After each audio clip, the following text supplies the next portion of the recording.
Alright, what's up guys? So, Chilling Scares has uploaded a video titled 3 Downright Horrifying True Highway Scary Stories. Let's go ahead and check this out. So that's why you can't be fooling around with highways at night. I'm telling you, it's like, look, stay home.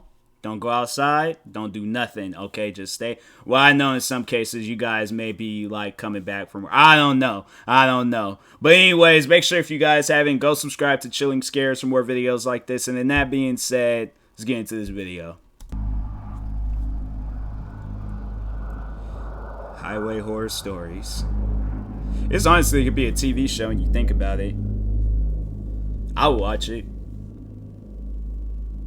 Yeah, it's like a highway with no street lights, bro. 2014.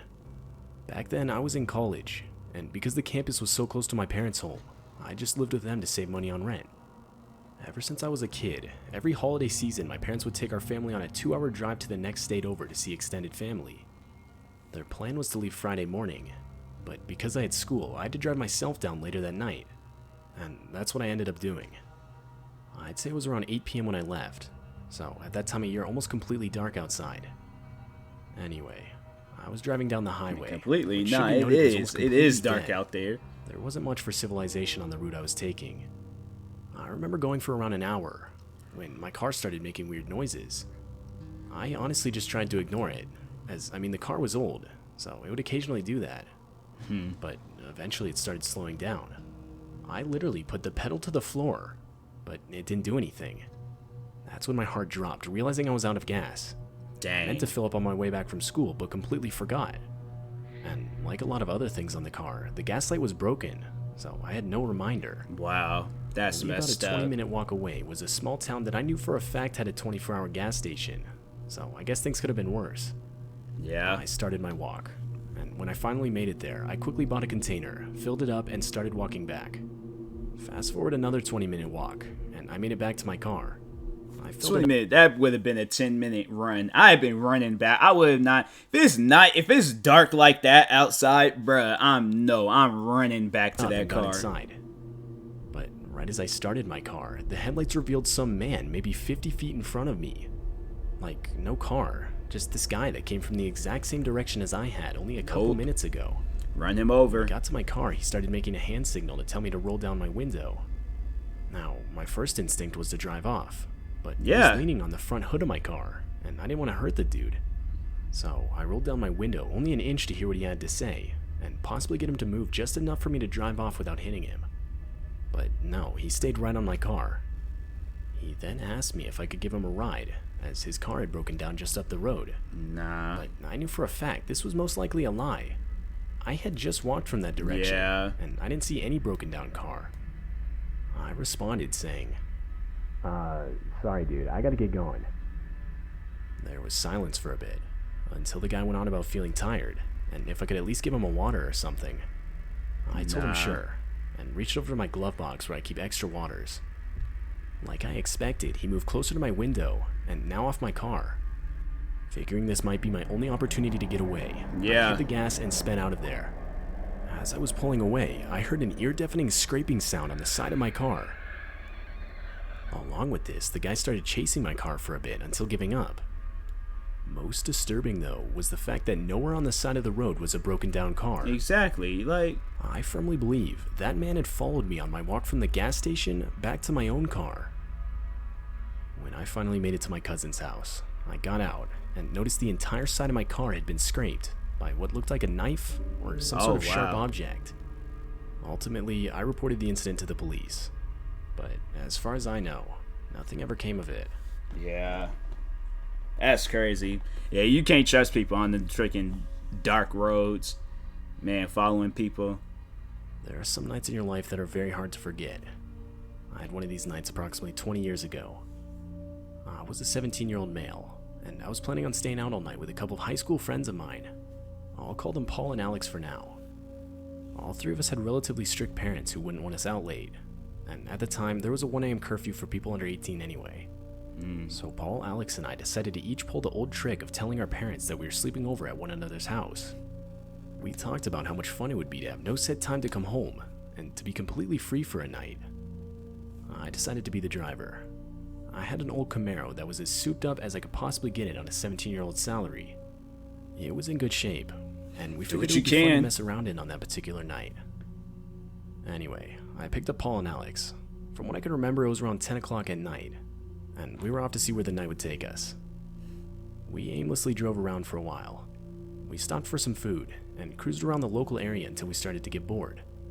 The night seemed longer than we anticipated. Eventually, we decided it would be fun to drive to a neighboring state's tourist area, and we then drove 45 minutes or so till we got there. I don't recall too much going on at the time we arrived. It was probably 2 in the morning by then. Come around 3 o'clock and we were again starting to get bored, but that wouldn't last long. We were driving down an unlit street. Other than the illumination from my headlights and the dim lights from houses or businesses that were set far from the street, it was complete darkness. There were lines of parked cars on both sides of the congested area, and that's when I noticed one had pulled out of a parking space behind me and was now following me. The car had no lights on and was slowly getting closer to my bumper. Alex and Paul were constantly looking back at the vehicle. I remember all of us asking each other what we thought was happening. Keep in mind, we were naive 17-year-olds back then. But as I looked into my rearview mirror, I noticed there were actually 2 vehicles tailing us, one behind the other. We had no cell phones back then. Oh, but wow. Luckily, I had an eager engine, and I wasn't afraid to make use of it. We all agreed it would be best to try to make it to the highway to see if we could lose them. Before we knew it, the car right behind us started putting its lights on, then off, and then on again. That's crazy. crazy. Tried to bump us on a few occasions, which forced us to start blowing through stop signs and lights. Yeah. We were now on a large main highway, both vehicles still following us. That's crazy. One of them was side by side with us for a moment, and I remember looking over, and me and the driver locked eyes for a moment. The guy just smiled at me. His face genuinely disturbed me. Meanwhile, the other car was right behind us and pushing us to speeds of around 90 miles an hour. They were both clearly trying to hit my car, one from the back and the other from the side.